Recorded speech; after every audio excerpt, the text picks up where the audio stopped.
네, 안녕하세요. 기업분석부 건설부동산 리츠를 담당하고 있는 김선미입니다. 날씨가 갑자기 굉장히 추워졌는데 추운 날씨 잘 적응하고 계시나요? 저희 건설업종도 지금 굉장히 추운 시기를 보내고 있는데 그 와중에서도 좀 홀로 견조한 주가를 보이고 있는 회사가 있습니다. 바로 이 건설업종의 델롬델 삼성엔지니어링인데요. 오늘 소개해드릴 기업은 바로 삼성엔지니어링입니다.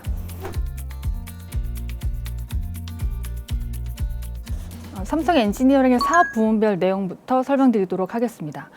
삼성엔지니어링은 그동안 보셨던 종합건설사랑 좀 다른 플랜팅 엔지니어링 시공업체입니다. 따라서 다른 회사들과는 사업 부분이 조금 다른데요. 삼성엔지니어링 사업 부분은 크게 두 가지로 나뉘는데요. 첫 번째는 화공, 그다음 비화공 부분입니다. 화공 부분 같은 경우에는 조금 용어가 익숙치 않으실 수 있겠는데요. 우선은 오일앤가스 프로세싱이 있고 또 정유 플랜트가 있고 석유화학 플랜트가 있고요. 최근에는 신사업 부분으로 그린솔루션 부분이 추가가 됐습니다.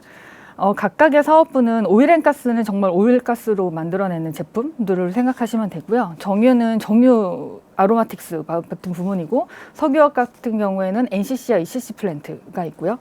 그린솔루션은 수소나 탄소포집 같은 프로젝트들이 있습니다. 이 사업 부분 같은 경우에는 중동이 가장 큰 발주처로서 이제 고객이기 때문에 중동의 발주 예산이 가장 핵심 변수로 보시면 될 것 같고요. 그 외로도 이제 국제 유가가 아무래도 중동의 발주 예산을 결정하는 핵심 변수이기 때문에 국제 유가도 굉장히 중요한 키 포인트입니다. 그 다음 사업 부분은 비화공 부분인데요. 이 비화공 부분은 산업설비, 환경, 바이오 발전으로 구성이 되어 있는데 좀 내용은 되게 다양하게 있지만 쉽게 생각하시면 삼성그룹 내에서의 캐펙스를 담당한다고 보시면 되겠습니다. 조금 더 쉽게 이해를 하시기 위해서는 지금 현재 진행하고 있는 프로젝트들을 보시면 되겠는데요. 지금 주요 수요 프로젝트 내역을 보시면 화공 프로젝트 경우에는 지금 멕시코의 보스도카스 정유 프로젝트가 있고요.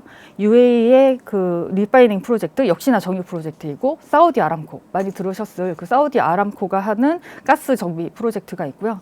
그 다음에 사라왁 최근에는 말년까지 가서 하고 있는 메탄올 프로젝트 이런 부분들이 이제 화공 프로젝트라고 보시면 됩니다. 비화공 같은 경우에는 고객군이 보시는 것처럼 다 삼성그룹입니다. 삼성전자, 디스플레이, 바이오로직스, 그다음 전기로 구성이 되어 있어서 이 각각의 회사들이 캐펙스를 크게 발표를 하고 그다음에 이제 공장을 짓기 시작하면 그런 부분들을 삼성엔지니어링이 담당한다라고 봐주시면 되겠습니다. 이 화공 비화공의 매출 구성과 또 매출 총이익, 저희는 이제 이익 부분에서는 매출 총이익이 중요한데 매출 총이익의 구성을 한번 보시겠는데요. 거의 이제 반반으로 구성이 되어 있기는 합니다. 화공이 매출에서도 비화공에서도 각각 이제 50%를 차지를 하는데 현재로서는 비화공 부분의 이익률이 조금 더 높기 때문에 매출 총이익률 기준으로서는 비화공이 57%로 조금 더 높다라고 보시면 되겠습니다. 어쨌든 삼성엔지니어링도 건설사이기 때문에 신규 수주가 굉장히 중요한데요. 이 신규 수주의 추이를 보시면 연간으로 좀 등락이 많이 컸습니다. 보시는 것처럼 2000년대 초반부터 이제 쭉 성장해서 2009년부터 12년까지가 굉장히 큰 사업으로 이렇게 진행이 됐었는데 당시에 보시는 것처럼 이제 진한 파란 부분, 그러니까 화공 부분이 가장 큰 비중을 차지를 했습니다. 당시에는 유가가 높은 수준이었고 이를 바탕으로 중동에서 발주 예산이 많이 나왔었기 때문에 여기에 이제 본격적으로 많이 참여를 하면서 수주를 많이 따왔었던 시점이라서 굉장히 고성적을 지속을 했습니다. 하지만 발주처가 발주를 많이 한 만큼 많은 건설사들이 참여를 했기 때문에 입찰 경쟁 강도가 많이 심해지면서 결과적으로는 그 당시 땄던 프로젝트들의 수익성이 안 좋았다라는 게 좀 밝혀졌고요. 그게 2013년도부터 실적으로 나오면서 실적이 많이 하락을 하자 이제 건설사들 특히나 삼성엔지니어링도 이제는 선별 수주하겠다라고 전략을 좀 바꾸면서 보시는 것처럼 신규 수주의 규모가 많이 축소가 됐습니다. 그리고 이제 4년 정도가 흐른 2017년부터는 기존에 안 좋았었던 프로젝트들이 많이 준공이 됐기 때문에 그 이후부터는 다시 한 화공 프로젝트는 5조 원 내외, 그리고 그룹사 프로젝트도 4조 원 내외로 좀 안정적인 수주 흐름을 보이고 있는 게 현재의 모습이다라고 보시면 되겠습니다. 그 다음은 이제 삼성엔지니어링 주가를 저희가 예상을 하려면 어떤 것들이 이제 키팩터일까를 좀 살펴봐야겠는데요. 우선 저는 해외 수주와 입찰 경쟁 강도라고 한번 생각을 해봤습니다. 제가 그 전에 건설업에 대해서 설명을 드릴 때 건설업은 크게 이제 주가가 EPS와 멀티플로 구성이 된다라고 말씀을 드렸었고 이 EPS는 종합건설사 같은 경우에는 국내 부분이라고 말씀을 드렸었는데 삼성엔지니어링은 국내 부분이 없기 때문에 이제 주택 부분이 없기 때문에 결국은 해외 화공 프로젝트라고 보시면 됩니다. 이 해외 화공 프로젝트 수주 규모, 그러니까 매출액이 되겠고요. 거기에 이익을 결정하는 입찰 경쟁 강도, 이 두 가지로 인해서 이제 EPS 실적의 베이스가 결정이 된다라고 보시면 됩니다. 사실 이 매출 규모, 그러니까 신규 수주 규모를 많이 따지시는데 정작 중요한 거는 입찰 경쟁 강도라고 보시면 될 것 같아요. 아무리 수주를 많이 따도 이 수익성이 낮아지면 결국에는 떨어지는 이익은 작기 때문에 주가에 미치는 영향은 작아질 수밖에 없습니다. 이거를 확인하는 부분이 그 바로 옆에 있는 그림, 삼성 엔지니어링의 수주 잔고와 시가총액의 추이라고 보시면 되겠는데요.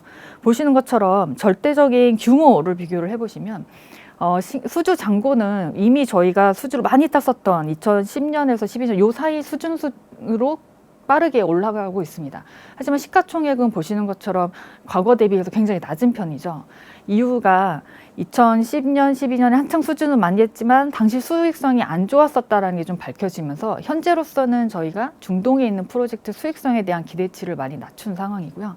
그러다 보니까 동일한 양의 규모를 따온다고 하더라도 이익의 양은 적어질 수밖에 없다라는 게 좀 반영이 되면서 과거 대비해서는 수주 잔고는 비슷할지어도 수주 시가총액이 많이 낮아진 상황입니다. 따라서 이 부분을 주가가 올라가려면 이 이익찰 경쟁 강도, 결국엔 수익성을 따져보는 게 굉장히 중요하다고 말씀드릴 수 있을 것 같습니다. 그 다음에 이제 멀티플은 성장성으로 봐야겠는데요. 이 성장성은 앞으로 얼마나 계속해서 성장할 수 있냐이기 때문에 첫 번째로는 얼마나 앞으로의 미래 먹거리를 가지고 있냐를 나타내는 매출액 대비 수주 잔고 비율이 있을 거고요. 앞으로 얼마나 더 성장할 수 있게끔 일거리를 확보하냐를 결정해야 되기 때문에 수주의 성공률이라고 볼 수 있습니다. 이 두 가지가 이제 핵심 변수라고 보면 될 것 같습니다.